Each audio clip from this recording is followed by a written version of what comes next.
Sometimes when you've experienced trauma, abuse, or chronic stress, like the type that you might feel if you live with an eating disorder or mental health problem, your nervous system becomes hyper alert. So trigger warning for this video, I'll be talking about trauma, abuse, eating disorders, anxiety, and nervous system stress responses. I don't go into anything graphic. There are biological reasons and psychological reasons for your body's responses. The part of your brain called the amygdala is most associated with your threat response. It tells you whether you should be relaxing, fighting, fleeing, or it can go into overwhelm if you can't do any of those things and freeze. And it can be trained based on your life experiences. When you feel uncomfortable and calm, this is sometimes due to hyperarousal. It's a sign that your brain may be conditioned to expect danger. The amygdala may have learnt to constantly scan for threats, and even when there's no danger, it can interpret calmness as suspicious, because danger is often come when you are relaxed or comfortable. One thing I want to be careful to mention here is that I'm not talking about intuition or a genuine gut feeling that something isn't okay.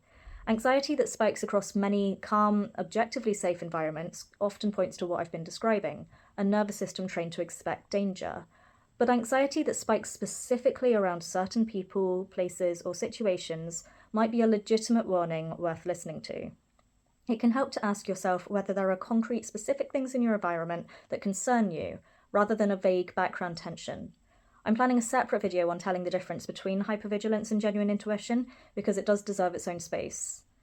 To make this more concrete, you can think of the nervous system as having a few automatic modes or gears that it shifts between, depending on how safe you feel. Green is safe and settled. It sounds cheesy, but imagine lying in a sunny meadow with a breeze. Muscles relaxed, breathing steadier, mind more open. Learning and connection happens here. Red is fight or flight, alarm mode, so you have a faster heart rate, sharper senses, you're ready to act. Useful in real danger, but exhausting when it switches on too easily. And finally, blue is when you freeze or shut down. Low energy, feeling numb, disconnected, maybe flat. This tends to show up when neither fighting nor escaping feels possible. Long stress can train your system to live mostly in red or blue, and to treat green as unfamiliar or risky, like stepping into a quiet room and not quite trusting it. The body also remembers stress, so trauma and chronic anxiety can leave a memory in your system, causing your body to react before you're able to tell yourself that you're safe. It doesn't mean that there's anything wrong with you. It can be retrained, but change isn't immediate. Along with psychological reasons, there are physical, biological reasons for these feelings.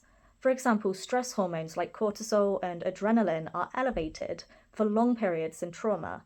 So when things quieten down, your body still has heightened baseline arousal, making calm feel tense rather than relaxing. Sometimes normal relaxation signals such as slowed heart rate and breathing can feel wrong, and as I've mentioned before, cause your system to expect danger. Often, trauma forms strong threat pathways in the brain and weakens the safety pathways, which is another reason why feeling safe can paradoxically trigger that anxiety or a sense of doom. This doesn't always look the same for everyone. For some people it shows up as restlessness, an inability to sit still or constantly need to stay busy.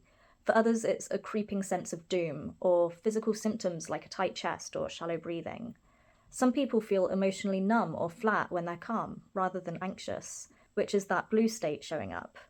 If you recognize yourself in any of those, you're not alone and you're not broken. And you can see why you can't just expect yourself to get over it. Physical and neurological changes need to take place first. It's not as simple as just a thought pattern change, and it's normal for recovery to take time while your body retrains itself and forms new pathways that recognize safety. Many people find various practices helpful for retraining the body. Things like somatic practices, such as diaphragmatic breathing or grounding exercises, or even gentle movement like yoga. But you can also try to gradually expose yourself to the feelings of calm. Many people fall into the habit of keeping busy in order to avoid the uncomfortableness of calm, but practicing exposing yourself to small doses, like 1 to 2 minutes of sitting quietly now and then, can help. And it can also help to do some self-talk, noticing when your body is on high alert, recognizing it, and telling yourself that you're safe. And of course, therapy is a tool that many people find very helpful when it comes to these responses, and none of my advice can be a replacement for clinical treatment. There are specific trauma-informed therapies that are well known to be effective in retraining the nervous system, such as somatic experiencing, sensory motor psychotherapy, and EMDR, which is especially good if you aren't ready to talk about traumatic things that have happened for you, as you don't have to talk about them in order for it to be effective. Recovery from this isn't linear, and it doesn't happen overnight.